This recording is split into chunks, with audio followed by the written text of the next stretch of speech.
ìṣiṣẹ́ndì ọmọ Adéyẹmọ Ìgbòho mo kí yín lórúkọ ẹ̀ pé àjíǹde ara yóò máa jẹ́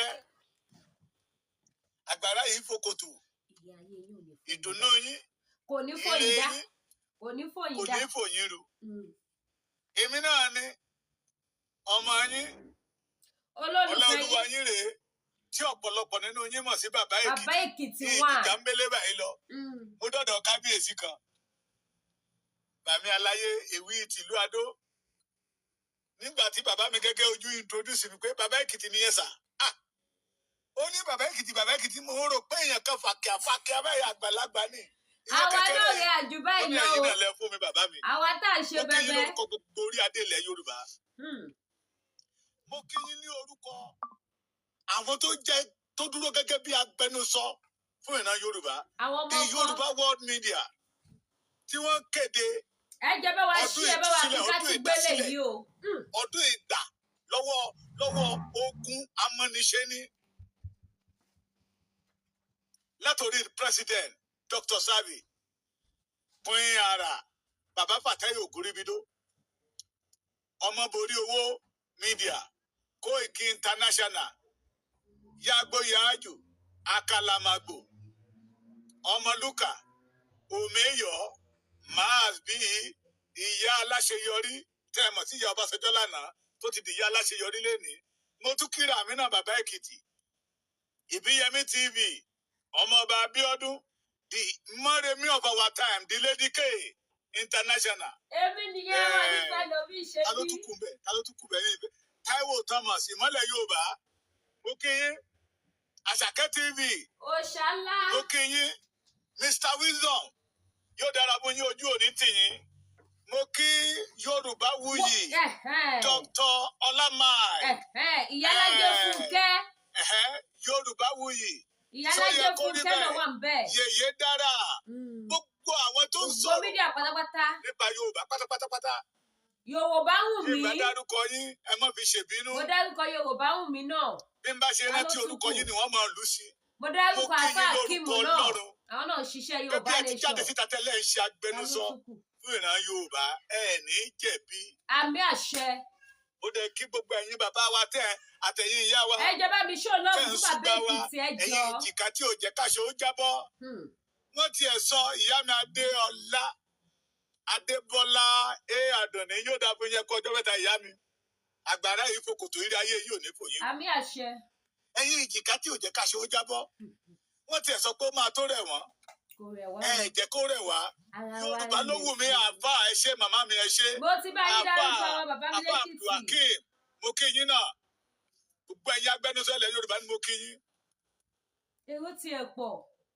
mo kí gbogbo yín lórúkọ bàbá Akíntóyè àtúndé ìṣẹ̀dẹ̀ ọmọ Adéyẹmọ Ìgbòho ìjà. bàbá Bàkáì. ẹ̀yin àgbààgbà ilẹ̀ Yorùbá ẹ já kíyè sára. Sátánì dọdẹ Sátánì dọdẹ Sátánì dọdẹ yéé kó sí mi ẹ já kíyè sára o. nínú ìrèkèrindò bàbá Èkìtì mo lọ sọ́dọ̀ èèyàn kan ní èyí náà ni ibi tí mo ti wà bẹ́ẹ̀ ni mo ti gbọ́ ni mo ti gba ìpè pàdánù tí bọ́ọ̀nù dún. You're welcome Professor Abraham Ọláyínká Ọlọ́wẹ̀ yóò dára fún yín ojú òní tì yín àgbàrá yìí fòkòtò gbogbo yín pátápátá ire ayé yín ò ní fò yín ẹ̀yin tẹ́ dúró nídúró pé ìran Yorùbá gbẹ́dọ̀ bọ́ kò nínú ìgbèkùn. nígbà tí mo wá wojú fóònù yẹn ó wá jẹ́ ìkan nínú àwọn ọ̀gá ọlọ́pàá tí mo mọ̀ nígbà tá a fẹ́ ṣe rálì ní 2021 kì í ṣọmọ Yorùbá ṣùgbọ́n ilẹ̀ Yorùbá la bí sí. ọmọ Benue èlé ìní dárúkọ ẹ̀ ó pè mí hello bàbá Èkìtì ọ́fíìsì àìkú ọjọ́ mẹ́ta ṣàìkú ìlú yìí o ẹkú bíi tẹ́ ẹ bá wa dé o. ó ní abeg ṣé you dey for Ado I dey for Ado I dey for Ado I no dey hide my person. ọ̀rọ̀ ti tèmi ti dàbí ẹni máa kú pàdé ẹni máa pa ni. ilẹ̀ bàbá mi ni mo wà. ó wá ní make I come ó wá dárúkọ bí tó yẹ kí ìwà tí ń bá dárúkọ bẹ̀ ní ìbẹ̀ kan gbaṣẹ́ lọ́wọ́ ẹ̀ torí èmi kan ò tí ì yó. Mo wá bá a ṣeré pé you wan kidnap me ó ní bàbá Èkìtì the thing wey dey on ground a past kidnapping àwọn àjọ joke. Mo wá ní mi ìlẹ́kọ̀ọ́ nínú mọ́tò I'm sorry ibẹ̀ yẹn tẹ̀lé pèmí sí ibẹ̀ yẹn jìnnà. Bí ọ̀rọ̀ yìí ṣe ká máa yẹn lára he sent 5,000 naira. 5,000 naira. Ó ní 5,000 naira lónìí. Ó ní if you come I go send another I go give you another one. That is what I have now. Mo bá gbéra gbogbo ẹ̀yọ́ ọmọ Yorùbá mo lọ bẹ̀. Nígbà tí máa débẹ̀ mo bá wọn ṣe mẹ́ta wọ́n jókòó. Ọ̀rọ̀ tí mo sọ kò tí ì kọjá bíi 2 or 3 kini time now. Mo ń bọ̀ ẹ má bínú. Kò tí ì kọjá bíi 2 or 3 hours to 2. Ó wá ní kí n wo mọ́tò tó lọ ó ní mọ́tò yẹn ni mọ́tò karùn-ún tó máa kọjá. Ó ní if you want to shake am our oga say make we not touch am we should leave them alone are they not a citizen? Leave them alone are they not a citizen? Ó ní na number 5 don pass ó ní I want you to see bó ṣe ń bá mi sọ̀rọ̀ lọ́wọ́ ni mo ti rí bí mẹ́ta tó ń bọ̀ lọ́nà tó ń bọ̀. Ó wá ní ṣé na type of this car ó ní yes kí ní sùúrù kí n máa wò wọ́n dáadáa. Ó wá jẹ́ àwọn ará bíbá yìí tó ń wọlé Yorùbá. Ó ní ọ̀gá wọn ní pé wọn ò gbọ́dọ̀ ṣẹ́ẹ̀kì wọn. So lẹ́gbẹ̀ẹ́ títì tẹ́ dúró sí làwọn yẹn ti kọjá lọ náà kọjá lọ. Wọ́n dẹ̀ pọ̀ nínú mọ́tò yẹn rẹpẹtẹ. Wọ́n wọlé Yorùbá ní. Wọ́n wọnú Èkìtì. Ó ti yẹ kó yé yín torí ọmọkùnrin yẹn lèmi fi kóòdì ẹ̀ ìbẹ̀rù ẹnikẹ́ni. Àgbàdua kákúkú òjijì. Tìrú àwa ẹ̀mí náà bá dá ìpínlẹ̀ ní àti rẹ́ni tó máa dá yẹpẹ̀ bò wá. Tí ò bá jẹ́ tọmọkùnrin yẹn ni ẹ̀ǹbá là á. Ọ̀gá wọn mo lórí ọ̀fẹ́ àti korúkọ ẹ̀. Mo dọ́gbọ́n wo orúkọ ẹ̀. Wọ́n wọlé Èkìtì lọ́fẹ́lọ́fẹ́lẹ̀ ilẹ̀ Yorùbá. Ẹ má gbàgbé nínú prógámù mi kan. Tí mo sọ pé mo lọ sí Kútọ́nú, mo ń lọ Kútọ́nú. From Owódé to Ìdí Ìrókò. Wọ́n ṣẹ́ẹ̀kì wá ń bẹ̀ ní tó tún béèrè lọ́wọ́ wa pé where are you going? Pé nọ́mbà ẹni tó fẹ́ lọ bá lọ́hùn. Àbúrò mi tó béèrè pé nínú ilẹ̀ Yorùbá ṣé òun ò tún lórí ọ̀fẹ́ àti ní bó ṣe wù ó ní ọlọ́pàá yẹn ò lóhùn ò náà èmi ni mo búlọ̀kù wọn. Ṣùgbọ́n wọ́n lórí ọ̀fẹ́ àti wọlé wa bó ṣe wù wọ́n. Ibi tí mò ń lóore àwọn àgbààgbà ilẹ̀ Yorùbá ẹ̀dẹ̀ dákẹ́.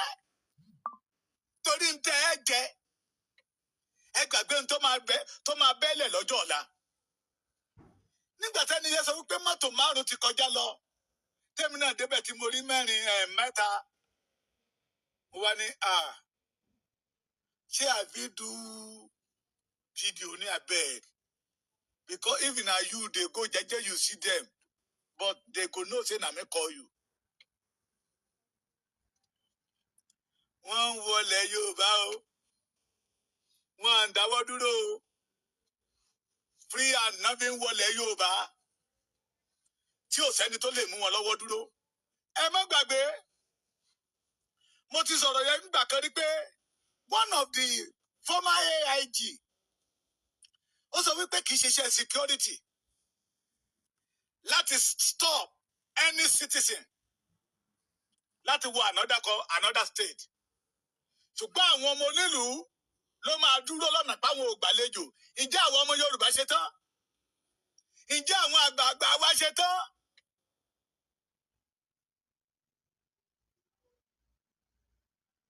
Ṣé wọ́n ṣe tán? Àwọn tó torí títí ẹ̀kan tó dá ẹgbẹ́ wọn lẹ̀ OPC to defend to secure the Yorùbá land. Aṣọ funfun ló ń wọ̀ káàkiri. From office of Ààrẹ Ọ̀nà Kakanfò say barricade Salah to all the Muslim wéré. Wọ́n dẹ̀ pa ọmọ Yorùbá lójú èjèèjì. Ìyẹn ò kán Gani. Ṣùgbọ́n lè jáde síta barricade Salah from the office of Ààrẹ Ọ̀nà Kakanfò. ohun tí a ní kí òkó bọ́ ẹ̀ bọ̀ kò lè bọ́. Ṣé ó dìgbà tí wọ́n bá pa gbogbo Yorùbá tán? Inú mi dẹ̀ dùn bó ṣe ń palẹ̀ bó ṣe ń pa ọmọ Yorùbá wọ́n pa OPC sí. Ọ̀pọ̀lọpọ̀ nínú wọn ó dìgbà tó bá kàn wọ́n kó tó mọ̀ pé n tá à ń sọ yìí ohun tó ṣe gidi ni. Ẹ̀yin billionaire, the millionaire of the Yorùbá land, tẹ́ ń wọṣọ I don't care kò kàn mí torí wípé you want to belong, you want to show kí lẹ ti ń pè é total loyalty to the Fulanis, to the Nigeria. You know that they are own the Nigerians. Ẹgbọ́n tí First President Shettima tó ń sọ sí Deputy Governor Sokoto nípa Sultan wọn pé untouched ni o. Òun ló ní Nàìjíríà o. He have power more than president o. Tẹ́ bá gbọ́ body language tó sọ fún Deputy Governor yẹn. That is why the majority of you want to show the loyalty. That is why you want to show pé lóòótọ́ ẹ wà loyal to them. Mi ò ní pẹ́ lórí ètò yìí. Mo kàn fẹ́ sí àwọn ọmọ Yorùbá níbẹ̀rẹ̀ ìpàkọ́ ni. Ẹ̀yin big man, ẹ̀yin millionaire ilẹ̀ Yorùbá, ẹ̀yin tẹ́ ẹ ti jẹ́, tẹ́ ẹ rò pé ẹ ti yó. Pé ibi ìlú tí Fúlàní bá lù fún yín lẹ máa jó. Ìlú táwọn tó wà lókè ọya bá lù fún yín, òun náà lẹ máa jó. Bí kú ń pa lọ́tún, bí kú ń pa lọ́sìn ní ilẹ̀ Yorùbá, I don't care. Ẹ ti gbàgbé, we stand as a security for you. Ọlá àwa iná sì ń rò mọ́ yín. It is not a crime to show the loyalty to your boss. Ẹ má gbàgbé, loyalty yẹn náà l'Abíọ́lá show títí wọ́n pàdánù. Abiola showed the loyalty to them. He used everything that he has to support the Fulanis against the Baba Awolowo. Abiola forget the Yoruba race. Abiola gbàgbé pé bí ìta bá lé ní ilé lènìyàn sá padà sí. Abiola gbàgbé pé ilé là ń wò ká tó sọmọ lórúkọ. He used all what he have to back the Fulanis against the Yorubas. Upon all the loyalty, the total surrender, tí Abiola surrender fún àwọn Fulani, wọ́n pa gbẹ̀yìn. Wọ́n pa Abiola gbẹ̀yìn. Ẹni kìí ṣe Fulani ló pa. Babangida is a Fulani man, and on June 12. Abacha is a Fulani man, arrest Abiola. Abdulsalam is a Fulani man, kill Abiola. Babangida tẹ̀fẹ́. Ó fẹ́ show pé ọmọ yìí, this man, support the North. Show all the total loyalty to the North. Ẹgbẹ́ agbẹ́jọba yìí fún. Líjú tí a fi fún wáyé. Nígbà tó ní wípé ó ń lékè lọ, ó ń borí. Ẹgbọ́n tí Babangida sọ ni. Ó ní Abacha sọ wípé tó ń bá gbéjọba lẹ̀ fún Abiola, àtòun àtàbíọ́lá náà máa pàdánù. Àtàwọn kọ̀ọ̀kan náà máa pàdánù. Ó dẹ̀ fẹ́ kú. That is why he anointed the June 12.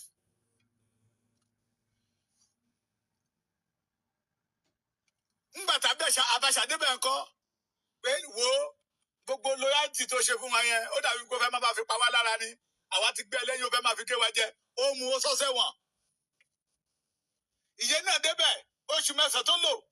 Ohun tó wá ṣe náà nìyẹn to kill the dream. Wọ́n finish Abiola upon all the loyalty, the total surrender to the Fulanis. Ẹ̀yin bí Yorùbá wípé ẹṣin iwájú tó jì sí kòtò. Wọ́n ló kọ́ ilé yìí tó ń bọ̀ lẹ́yìn lọ́gbọ́n ni. Ó yẹ kí ẹ̀yin tẹ́ jẹ́ billionaire, the Yorùbá leader of today, kẹ́ ẹ fi ọ̀rọ̀ Abiola ṣe àríkọ́gbọ́n. kò sí bẹ́ẹ̀ ṣe sọ̀rẹ́ndà tó di Fúlàní tó wọ́n yìí máa pa yín gbẹ̀yìn ni wọ́n máa pa yín gbẹ̀yìn ni lẹ́nu ọjọ́ mẹ́ta ni bàbá kan jẹ́ let me know the reason they kill Bọ́lá Ìgè kò sí èdè tí Ọlọ́run ò yọ̀ǹda fún bàbá Bọ́lá Ìgè tó bá wọnú ìlú tó bá ti lè fẹsẹ̀ tẹ ìlú yẹn á gbọ́ èdè yẹn á dẹ̀ lè sọ tí ò ní fẹnu kọ á sọ náà wá wò wípé tí irú eléyìí báyìí wà láyé the mission that they have for the Yorùbá race kò ní jẹ́ ká fulfill wọ́n ń pa Bọ́lá Ìgè náà ẹbí mi lè rè pé kí ló dé tí wọ́n fi pa Ọbásanjọ́ bọ̀yì wọn ni they know the beginning that our Ọbásanjọ́ hate the Yorùbás òun náà fi ń lò ní gbogbo ọ̀nà wọ́n lo Ọbásanjọ́ against bàbá Awólọ́wọ̀ nígbà táwọ́lọ́wọ́ lọ all this the same Ọbásanjọ́ and Abíọ́lá yìí náà lò against bàbá Awólọ́wọ̀ ẹ má gbàgbé Awólọ́wọ̀ kan náà lò against we Yorùbás bàbá Awólọ́wọ̀ lọ tán Ọbásanjọ́ náà tún lò against Abíọ́lá èmi ò ní ká má surrender ká má show loyalty to them ṣùgbọ́n ẹ má gbàgbé ohun tó gbẹ̀yìn Abíọ́lá ló máa gbẹ̀yìn yín lọ́dọ̀ wọn ará àta ò lè fẹ́ràn yín bí àwa tá a jẹ́ èèyàn yín lé tá a jọmọ yín lé ní Yorùbá fi máa ń pòwe yẹ bó tẹ̀jẹ̀ pé à ń ṣílò lénìí pé ọmọ ẹni ò lè ṣèdí bẹ̀bẹ̀ rẹ̀ kábìlẹ̀ kẹ̀sí di ọmọ ẹlòmíì wọ́n lórí ọ̀fẹ́ wọ́n ń wọlé Yorùbá bó ṣe wù wọ́n they prepare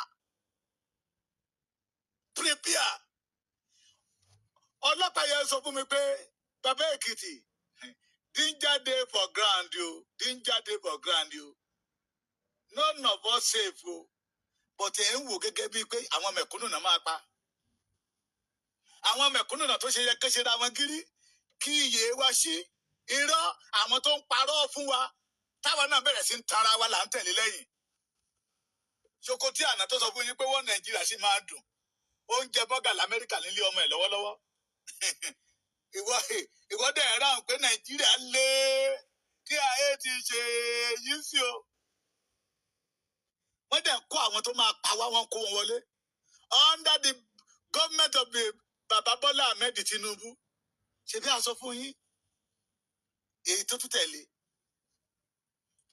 the Boko Haram wọ́n rìn wọ́n yan falala bó ṣe wù wọ́n olórí Miyetti Allah Tinubu ti túlẹ̀ láwọn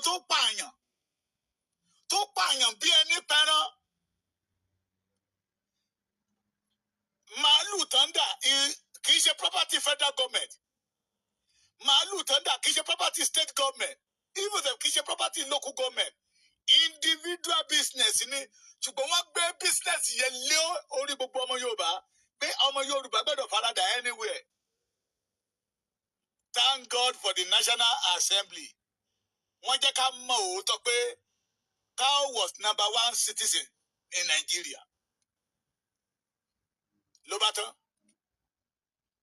The leader Gumi rìn bí mo ṣe ń bá yín sọ̀rọ̀ Gumi sì rìn pẹ̀lú security. Ẹni tó ní ká ẹ má pa Yorùbá mọ́.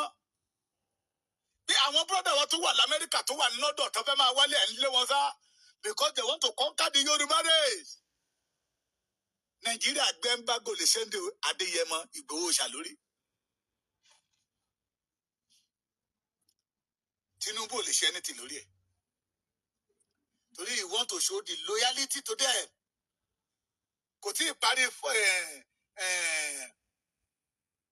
one tenure, ó ti ń nàgà sí second tenure. That is why he cannot do anything. Tí Yorùbá lè sọ pé ó ṣe léyìí fún wa ẹni tó ní ká má pa wá that stand like a security to the Yorùbá race both ọba both ìjòyè both billionaire wọ́n ti gbé ẹ̀yàwó ni wọ́n ti pa nínú ilẹ̀ Yorùbá wọ́n ti pa mẹ̀kúnnù wọ́n ti pa ẹni tó wà ní middle class wọ́n ti pa millionaire wọ́n ti pa billionaire wọ́n ti pa ọba wọ́n ti pa olórí ẹni tó wá dìde pé no enough is enough. Nigeria government gbé ń bá gòlè lórí me and you adẹ̀lájú náà gẹ̀dẹ̀ ńlẹ̀ we can't see anything on it. wọ́n dẹ̀ ń wọlé lójoojúmọ́. Tí ẹ̀ wá jókòó kẹ́ wá wò pé nígbà tọmọkùnrin jáde síta tí ò bá wá jáde ń gbà yẹn ẹ̀mí tó ti máa sọnù nílẹ̀ Yorùbá ọ̀pọ̀ pé Sunday Igboho jáde síta rẹ́kọ̀dù jẹ́ kó di mímọ̀ fún wa pé 29,000 Yorùbás ní Fúlàní pa 29,000 di Yorùbás. Wọ́n ń wọlé wọn àdáwọ́ dúró. Ẹ̀yin àgbààgbà ilẹ̀ Yorùbá ẹ máa show loyalty to the Fulanis. Kẹ́ máa rántí retí pé ohun tó gbẹ̀yìn Abíọ́lá tó show loyalty to them yesterday òun ló máa gbẹ̀yìn yìí náà. Èpè kọ́. Torí pé wọ́n ti mọ̀ pé tó bá ti yàtọ̀ ti mà sí wọ́n mọ̀ pé Abíọ́lá ti mà sírí wọn. Wọ́n mọ̀ Abíọ́lá ti mọ àṣírí wọn dé góńgó pé wọ́n wá dáàtú tí ìjọba bá dọ́dọ̀ ẹ̀ tó bá dọ́wọ́ ẹ̀ tán á ṣe wọn ní gẹ̀yìn náà fi tètè pa Abíọ́lá dànù. Abíọ́lá dẹ̀ ti ṣe jàǹbá fún ìran Yorùbá torí pé you want to show loyalty to them. Òun náà lẹ́yìn náà ń ṣe lọ́wọ́lọ́wọ́. Kí àwọn Fúlàní lè sọ wípé you believe in one Nigeria and you know that one Nigeria cannot favour the Yoruba race. You know that one Nigeria put Yoruba people in bondage. Emma, one Nigeria turned Yoruba race to third citizens. Number 3, ṣé a rí number 3 ṣá? Mo gbéra láti Èkìtì mi báyìí. Mo ní mò ń lọ sí Owódé. Ìlàrọ̀ náà ti bẹ̀rẹ̀ sí ṣẹ́ẹ̀kì wa nínú mọ́tò. Where are you going? Kí lẹ fẹ́ lọ ṣe lọ́hùn? Who do you know? Nígbà tó ti rí nọ́mbà Èkìtì. Àbúrò mi tó sọ pé we are Yorùbá máa.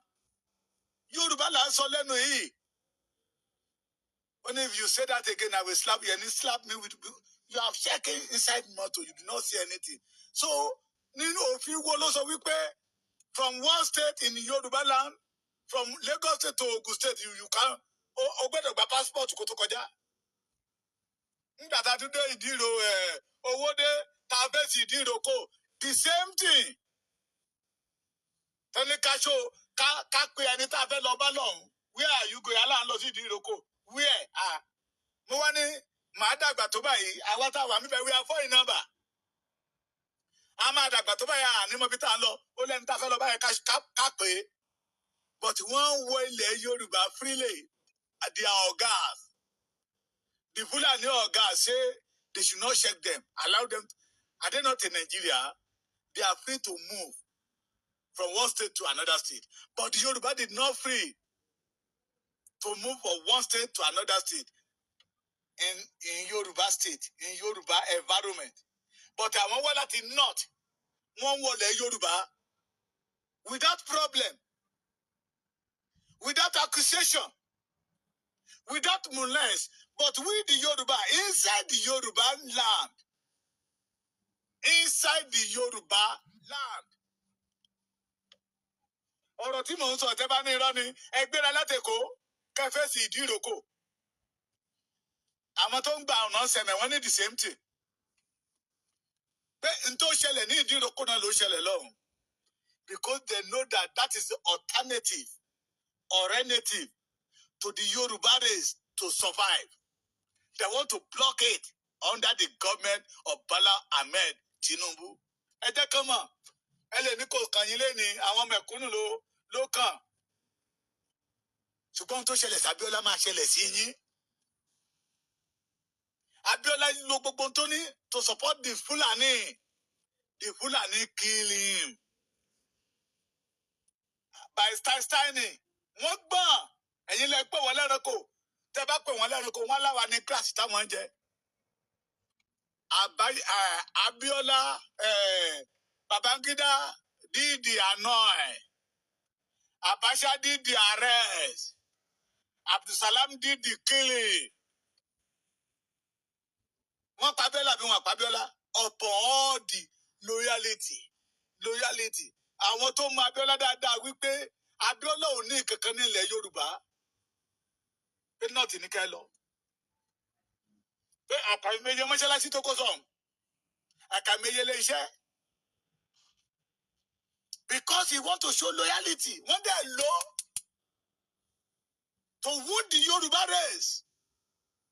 During the Awolowo regime, Baba Awolowo was not wound. We the Yorubas no wound. But ọ̀pọ̀ iṣẹ́ gbogbo tí Abíọ́lá ṣe fún Fúlàní, wọ́n pa gbẹ̀yìn ni. Ẹ̀yin tẹ́ ń ṣe léni náà, wọ́n máa pa yín gbẹ̀yìn ni. Ṣèbọn tẹ̀ rókò Abíọ́lá sí, òkú títí yín wọ́n ní rí sí. Ṣé gbọ́ mi? Wọ́n ní rí sí. Torí wọ́n lè lọ́wọ́ pé ẹ lọ ṣe kí ọtí kí lẹ́ ń pè é. Ohun tó ikú tó pa, kí ló yìnbó ẹ̀? Àwọn ò ní jẹ́ kẹ́ ẹ rí eléyìí. Wọ́n á gbé yín, wọ́n á pa yín sínú igbó tán. Wọ́n lè náwó kidnapper ló gbé yín pa yín.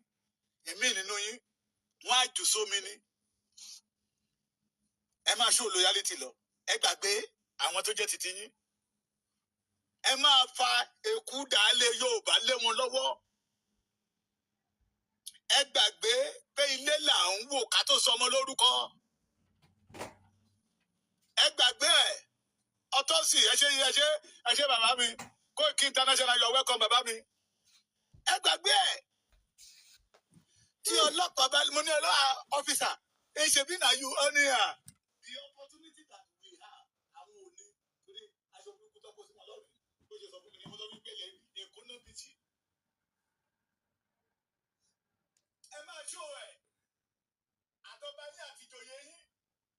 All the millionaires in Yorùbá land. The billionaire.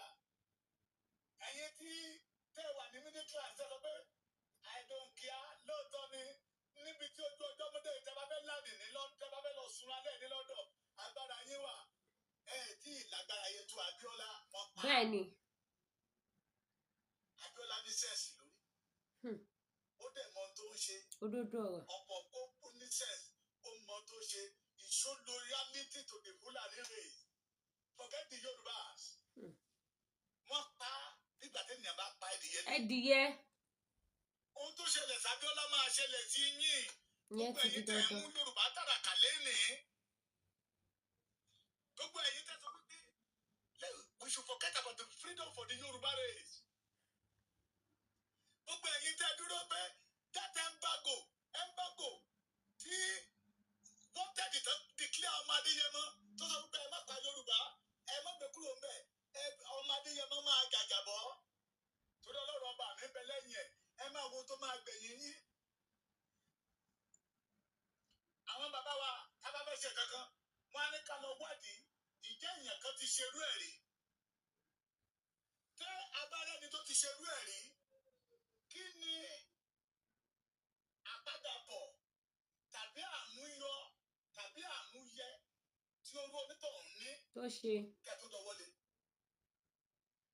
Torí ẹni tó ṣerú ẹ̀ rí either you like it or not. Tó ṣẹlẹ̀ tó nítorí náà máa ṣẹlẹ̀ sí. Ìyẹn ti di dandan. Ìrìn tẹ́ ẹ̀ ní Abíọ́lá ti rìn rí. Abíọ́lá kó gbogbo láìpù Yorùbá lé wọn lọ́wọ́ ni. Àṣírí Yorùbá ó kó lé wọn lọ́wọ́. Ibi tí ó yẹ kábíọ́lá mú wọn wọ̀ nílẹ̀ Yorùbá. Ó mú wọn wọ̀. Torí pé he want to show loyalty to the north, to the Fulanis. Àwọn olópa. Àwọn Fúlàní. Abacha. Abdulsalam. Àwọn eléyìí náà máa pa yín. Wọ́n á pa yín sẹ́ wo ọ̀rọ̀ ìpè kọ́. Pẹ̀lú fàájì ló máa fi pa wọ́n. Gbogbo yín pápátá ẹ máa wo ìgbẹ̀yìn yín. Ẹ gbórí ilẹ̀ Yorùbá ẹ jẹ́. Ẹ gbórí ilẹ̀ Yorùbá ẹ mú. Ibi ilẹ̀ Yorùbá wọ́n pariwo pé ohun tó ń ṣẹlẹ̀ ní òun ò fẹ́. Ẹ wá kọ́ntínú ẹ ṣe bíi pé ẹ ò gbọ́. Ẹ wá lọ ń bá ọ̀tá ilẹ̀ Yorùbá. Ẹ lọ ń bá wọn jẹ. Ẹ lọ ń bá wọn mu. You dine with the enemy of the Yorùbá race. Àwọn tó ṣe bẹ́ẹ̀ lánàá. Àwọn dà, a ò rí wọn mọ́. Òrò ìyájọ́ ìdílé àìní òní lè sùn mọ́jú màmá wo pé kílà mẹ́jọ tẹ́tẹ̀ fún pẹ̀lú àwọn Fúlàní. Ní ìríbi tí táǹkà epo ti ń kó ènìyàn wọlú. Màmá wa rò pé àbẹ̀rù mọ́. Ojú everybody ti là kò sí bẹ́ẹ̀gù mọ́. Èmi ní kí n sọ fún yín náà nìyẹn. Abíọ́lá rẹ̀ rí o. Gbogbo àkáǹtì Yorùbá pátápátá. Gbogbo kọ́nà ilẹ̀ Yorùbá pátápátá. Gbogbo àbáyọdé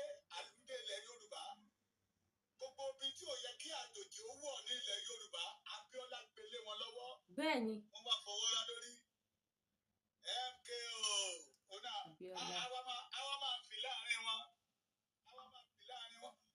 ikú ń bọ̀ máa ń rìn ọmọ òfúra nígbà tó dé tó rí pé okay it's better we finish that this boy you don't know our secret. Babangida, if you are not that election, I will kill you, kill the Abiola. Abacha da osekini abe. Odake. Oya annoy. Òun kúrò ńbẹ̀. Wọ́n gbé Ṣónà kan ńbẹ̀, wọ́n jọ ń lò wọ́n ni. Abacha gba ọgọ Ṣónà kan ló gbà. Ọgọ Ṣónà kan gbé get out. Ọgọ Ṣónà kan ló gbà. Bó ṣe gbá ọgọ ẹ̀ kúrú tó gbá ọgọ ẹ̀ kúrò ńbẹ̀ ẹgbẹ́ mi àbẹ́ ẹ̀ dáhùn. Akúgbọ́ yín àdá yín lòun. Bó ṣe gbá ọgọ ẹ̀ kúrò ńbẹ̀ tábà ṣàbọ̀ ńbẹ̀ kò pósù mẹ́ta ló yà náwó mú wèrè. Ó yà pọ̀ òun lọ́dàánù. Ọkọ̀ ti tara ara ilé ẹ̀ lọ́fẹ̀ẹ́ yóò bá ní ẹni bá tara ilé ẹ̀ lọ́pọ̀. Kò ní rírà lọ́wọ́n. Bó ṣe ń kúrò ńbẹ̀ tábìlì ọlámídé bẹ̀ náà yà àpótí fún wèrè. Ẹ máa ṣe lọ ẹ máa ṣe bọ̀ gbogbo bẹ́ẹ̀ ti ṣe ó wà lọ́wọ́ Olúwa. Ẹ máa ṣe lọ ẹ máa ṣe lọ ẹ máa ṣe bọ̀ gbogbo bẹ́ẹ̀ ṣe ń ṣe ó wà lọ́wọ́ Olúwa. Ẹ máa ṣe bọ̀ gbogbo bẹ́ẹ̀ ti ṣe ó wà lọ́wọ́ Bàbá.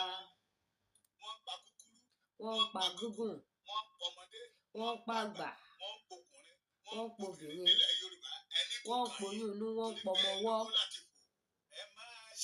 Ẹ máa ṣe lọ. Gbogbo bẹ́ẹ̀ ti ṣe ó wà lọ́dọ̀ Bàbá. Ẹ lè parọ́ fọ́lọ́run. Bẹ́ẹ̀ ni. Ẹ bá ń ṣó love, ẹ bá ń ṣí ẹ̀. Kò sí. Ẹ máa ṣe lọ. Gbogbo bẹ́ẹ̀ ti ṣe ó wà lọ́wọ́ Bàbá. Abíọ́lá ṣe lánàá ó níbi tó parí ìrìn àjò ẹ̀sìn. Bẹ́ẹ̀ ni, ó kú tú ẹbí ẹdìyẹ. We did not pray to happen. Somebody like me, I know the majority of Yoruba. We did not pray to happen to all our billionaires. Torí tí n bá gbọ́, tá bá dárúkọ, mi ò rí Adénúgà rí, mi ò owó kiri. But anytime tí n bá gbọ́ Adénúgà yẹn ló mi máa tó pé èyí Yorùbá mà, Ọ̀tẹ́dọ́lá èyí Yorùbá mà. Àwọn olówó kọ̀ọ̀kan bẹ́ẹ̀ tó bá dárúkọ wọn pé èyí Yorùbá mà. Both home and abroad, tí n bá gbórúkọ wọn pé that spirit kàn máa wá inú mi á dẹ̀ máa dùn àti Yorùbá mà. Ṣùgbọ́n bí àwa ṣe rí yín tí inú wa ń dùn bẹ́yìn ṣe wá rí wa tí inú yín ń bàjẹ́ ẹ máa ṣe lọ. Ẹ máa ṣe lọ. Ẹ máa ṣe bọ̀ o. Ẹ máa ṣe bọ̀ o. Gbogbo bẹ́ẹ̀ ti ṣe ó wà lọ́wọ́ Bàbá. We use our life and lo ayé wa. Ẹ̀mí wa. Láti tún ayé yín ṣe. Bẹ́ẹ̀ ni. The majority of you are not a before. Ẹ dókè tán. Ẹ wá fàyè títí yín ẹ fi ń ba ayé Yorùbá jẹ́. Ẹ máa ṣe lọ. Ẹ máa ṣe bọ̀ o. Gbogbo bẹ́ẹ̀ ti ṣe ó wà lọ́wọ́ Olúwa. Yorùbá máa ń sọ̀rọ̀ kan pé kò ṣe, kò tolúrè ṣe, ó gbọ́kọ́ olúrè, ó gbàdá olúrè, ó wá fi kọ́gi. Ẹ̀yin lẹ́yìn ò lè gba Yorùbá. Bàbá Akíntóyè Sédè Ìgbòho tó tún dìde pé ìran Yorùbá ò lè parun ẹ̀sọ́ wọn dọ̀tá ẹ lé wọn sẹ́yìn odi. Ẹ máa ṣe lọ. Ẹ máa ṣe bọ̀ o. Gbogbo bẹ́ẹ̀ ti ṣe ló wà lọ́dọ̀ Bàbá. Àtọ̀rọ̀ níbi kan. Wọ́n big man wá wọlé, àwọn ẹnìkan náà wá sọ̀rọ̀. Ó ní dẹ́ bàbá Akíntóyè. Owó tó ṣe kọ̀kọ̀ wá. Àwa kọ́ lọ sẹ́ndì ẹ̀ sẹ́yìn odi. Ṣé is it normal thing to fight for to fight government? Múra sí i. Ẹ̀yin ò lè gba ìran Yorùbá nìyẹn. Àwọn tó tún lè gba ìran Yorùbá ẹ̀ ẹ tún ṣọ̀tẹ̀ wọn, ẹ tún gbógun tì wọ́n. Ẹ máa ṣe lọ. Ẹ máa ṣe bọ̀ o. ẹ jẹ́ bá wa pín ètò yìí ẹ bá wa jù káàkiri àwa sì wà ń bẹ àwa create awareness ti wa lọ́tùn lọ́sì Yorùbá nation ló going back. tíyàwó lọta á pọnmi á ṣebẹ̀ á gúnyán ṣùgbọ́n kò ní í jẹ́ ń bẹ̀. ìrìn àjò tí Abíọ́lá rìn wọn àwọn tó wà lọ́dọ̀ ẹni pé he must not follow them ó ní who is Abacha Abacha nínú interview Abíọ́lá kan ó ní ìwé exam tí Abacha fi gba promotion òun mẹni tó síìtì fún tó jókòó fún ó lóun mẹni tó ṣe é pé Abacha kẹ ó tẹ̀lé Abacha lọ láì mọ̀ pé ikú ló ń lọ létọ̀ ikú ń bọ́ mọ́ rìn ọmọ òkúra bẹ̀rẹ̀ yín àgbààgbà ilẹ̀ Yorùbá tẹ́lẹ̀ ní tẹ̀yìn lẹ́yìn àwọn Fúlàní tẹ́ ẹ torí Fúlàní tẹ́ ẹ mú àwọn ọmọ yín ní ọ̀tá tẹ́ ẹ torí Fúlàní tẹ́ ẹ kẹ̀yìn sí orísun yín ẹ máa ṣe lọ ẹ máa ṣe bọ̀ o gbogbo bẹ́ẹ̀ ti ṣe ó wà lọ́wọ́ Olúwa kí n parí ẹ̀ báyìí ṣe ẹrẹ́ni tó mọ rere tó kọ̀ tí ò ṣe é irú ẹni bẹ́ẹ̀ ò lè rí àánú gbà níwájú Ọlọ́run. Irú ẹni bẹ́ẹ̀ ò lè rí àánú gbà lórí ilẹ̀ Yorùbá. Má gbàgbé ẹ ti jẹpo ẹ ti jata ṣẹ́rí ẹ̀yìn Abíọ́lá ni ìdílé ẹ ti fọ́ká. ẹ rí pé ẹ̀yìn Abíọ́lá ò dáa kẹ́yìn ó tó kú lójú yín ò ti ní dáa tí ojú yín ò bá wá dáa tẹ́tẹ́ bá wá kú tẹ́ ẹ̀yìn yín á wá wọ́ọ̀s. torí pé ẹ mọ̀ pé ìran Yorùbá wà nínú ìgbèkùn ẹ̀ ń wọ̀wọ́ ẹ̀ ń wẹ̀wù àìdùnkìá kò kàn mí. The Benue man call me that Yorùbá àwọn ó ní bàbá Èkìtì àwọn tó ń wọlé sí bíbá ilé everyday and our boss say that we should not disturb them. Leave them. They are citizens. They are free to move anywhere in the country. They are free to go wherever they like. To the southwest. Yeah. From the Fulani land to the Yoruba land. But we, the Yorubas, we did not have freedom to move from Osun State to Oyo State to Ogun State because they want to conquer the Yoruba land. Ẹ̀dẹ̀ lajú yín lẹ̀dẹ̀ ń wò. Ẹ máa ṣe lọ, ẹ máa ṣe bọ̀ o, gbogbo bẹ́ẹ̀ ti ṣe, ó wà lọ́wọ́ Olúwa. Ẹ jọ̀ọ́ bá mi pín fídíò yẹn jẹ́ ó dọ̀dọ̀ wọn. Those called themselves a billionaire that did not believe in the freedom of the Yoruba land. Tán rò pé wọ́n ní owó, they can fly anytime. Tán ọmọ Yorùbá, wọ́n Nàìjíríà, bí Ṣòkòtì alágbàdé ayé, gbogbo ẹ̀ ló lérè. Ṣé gbọ́ mi? Ẹni náà kankan, sọ́mọ làkejì, kó má gbàgbé pé mẹ́sàn-án tó kù, àti tẹ̀sẹ̀, ó ń bẹ ní ìkáwọ́ o. God bless you. Ẹ ṣeun gan ni bàbá mi lẹ́kìtì gbogbo ojú tó wò wá ẹ ṣé àdúpẹ́ ọ̀rọ̀ mà ní gbogbo wa tuntun ti gbọ́ yìí o láti ẹnu bàbá lẹ́kìtì ẹ̀rí pé lẹ́tìkẹ́ ẹ̀rí pé gbẹnu tán ẹ̀rí pé kọjá bẹ́ẹ̀ this is what they call one love. You can see the way bàbá Èkìtì was mentioning every media's name. Ìfẹ́ la fi ń ṣe ojú tí wá ti la ẹran Fúlàní òṣìṣẹ́ lára tiwa mọ́ àwa ti já ẹ̀yin tẹ́ ṣì ń jẹran tẹ́ ṣì ń bá wọn péjọ ọ̀tẹ̀ ẹ̀yin tẹ́ ṣì ń jẹran tẹ́ ẹ̀ tí ìjà ẹ̀yin lẹ́mọ ọ ti sọ fún yín kẹ́ má jẹ màálù Fúlàní mọ́ now ṣe ti gbọ́ gbogbo nǹkan tí bàbá Èkìtì tún bá wa sọ báyìí rí pé ọ̀rọ̀ pọ̀ ń bẹ ọ̀rọ̀ pọ̀ ń bẹ ìṣẹ̀lẹ̀ ibi tẹ ọkọ òbí àwọn fẹ́ sọ pé ẹni tó ṣe rere kó múra sí re ẹni tó ṣe bí kó múra síbi ọjọ́ kan ajẹ́jọ́ kan oníkálukú akẹ́sàn iṣẹ́ owó ẹ̀ oníkálukú akérè owó àbúgbà tí bàbá Èkìtì máa yọ báyìí ṣe lọ́tún ṣe kí ni ọyọ ṣọ́ọ̀kì gan lẹ́sẹ̀ tèmi náà ọ̀tọ̀ níbi tó bá mi gbé òwe yẹn gbà tó dẹ̀ gbá sí gbogbo àwọn tá à ń sọ yìí ọ̀rọ̀ ìṣítí ni kò sí nǹkan tó ń jẹ orílẹ̀-èdè Nàìjíríà kò sí tẹ bá gbọ́ pé ìfẹ́ afẹ́dìyẹ ò dénú òun làwọn àwọn tí wọ́n pera wọn lólórí tí wọ́n wà nílùú Nàìjíríà ìfẹ́ ta fẹ́ dìyẹ kò dénú bí kò ṣe pé ká rèé kó tó jẹ kó gbó ká pa ká jẹ that is who they are irú ìfẹ́ tí wọ́n fẹ́ wa nìyẹn wọn ò fẹ́ ká yé wa kó dáa àwa ní ká ṣe kí ni ká mọ ọmọ ẹni tá à ń ṣe. Ẹ subscribe sí YouTube mi, ẹ tan notification bell yín. Bàbá mi lẹ́kìtì mo dúpẹ́ lọ́wọ́ yín, agara òní dáyà àìsàn òní ṣe yín. Ẹ̀bẹ̀ tí ń ṣe náà ni kẹ́ máa ṣe.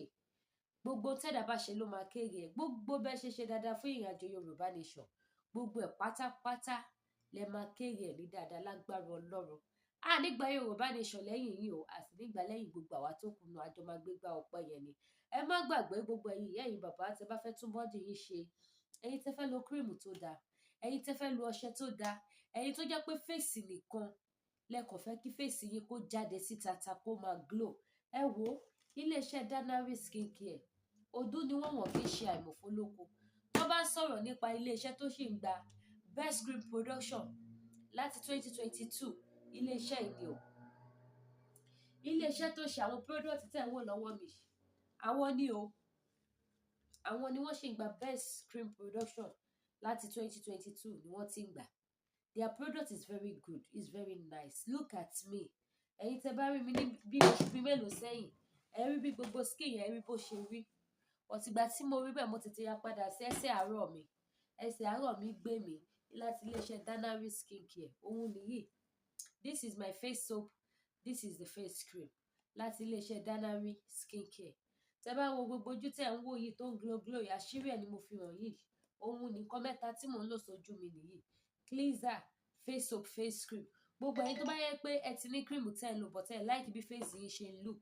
Ẹ fẹ́ kí face yín kó look dáadáa. Kẹ́ lè gbójú síta without filter, without makeup. Ẹ pè mí kí n fún yín phone number iléeṣẹ́ Danari Skincare. Kẹ́ order fún face cream, face soap àti face cleanser. Tó bá dẹ̀ jẹ́ gbogbo ara yín náà lẹ bá fẹ́ kí gbogbo ẹ̀ mọ́ bákan náà, ẹ pè wọ́n lórí WhatsApp number wọn láti ìlú UK. Any country tẹ́ bá wà, wọ́n á bá yín send the product yẹn. Tó bá jẹ́ ṣẹlẹ̀ yín fẹ́ mọ́ láwọ̀ ju Lady K lọ, iléeṣẹ́ Danari Skincare á bá yín ṣe. Táwọ̀ yín á dẹ̀ wà okay tó jẹ́ pé kò ní sí wípé ẹ tẹ̀ máa ní wound. Wọ́n wá sọ wípé gbogbo skin yín cream ti jẹ́. No. Kò sí nǹkan tó jọ bẹ́ẹ̀. So ẹ pè mí kí n fún yín ní phone number. Àwọn product wọn dáa gan. Ẹ̀yin dáàdì, ẹ̀yin mọ́ gbogbo ẹ̀yin tẹ́ bá ní face burn, ẹ̀yin tẹ́ ní dark knuckle, ẹ̀yin tẹ́ ní pimples. Ẹlòmíì pimples ló ba face ẹ̀ jẹ́. Cream àtọṣẹ tẹ́ máa lò sí pimples yẹn tí gbogbo ojú yín máa mọ́ wá tó máa ṣe rí láti iléeṣẹ́ Danari Skincare wọn ni. Bákan náà gbogbo ẹ̀yin tẹ́ bá fẹ́ ra product iléeṣẹ́ TL Natural Herbal fún gbogbo èmi ní jẹ̀díjẹ̀dí, manpower, flat tummy, diabetes, high blood pressure láti iléeṣẹ́ TL Natural Herbal. Ẹ gbá mi láago bákan náà kẹ́ text mi kí n send phone number wọn kí n send ẹ̀ sí yín. Bẹ́ẹ̀ ni mo wá fi àsìkò mo fi dúpẹ́ lọ́wọ́ gbogbo ẹ̀yin tẹ́ ń patronize àwọn tá à ń bá polówó ọjà. Agara ò ní dá yín ẹ̀ ní wọ́wọ́ tì. Ẹ jọ̀ọ́ èyíkéyìí tẹ́ bá fẹ́ ní gbogbo àwọn product yìí, ẹ pè mí sórí aago ojú òní tì yín. Ẹ má bínú, mi fẹ́ kí program yìí mi ò fẹ́ kó gùn jù. Òun mo ṣe ní ṣókí lọ́bẹ̀ oge. Ẹ ṣeun gan. Ẹ subscribe, ẹ tan notification bell lókè fún wa top up. Opinion titi yín náà ẹ mọ̀ kan sí comment section. Mo máa ń sọ fún yín pé gbogbo àwọn olóṣèlú Nàìjíríà pátápátá ló máa wo program wa. Wọ́n máa ń wo program wa, so opinion yín, ọ̀rọ̀ ìṣítí àtọ̀rọ̀ ìgbátí ẹ máa bá wọn kọ sí comment section. Wọ́n á máa rí níbẹ̀.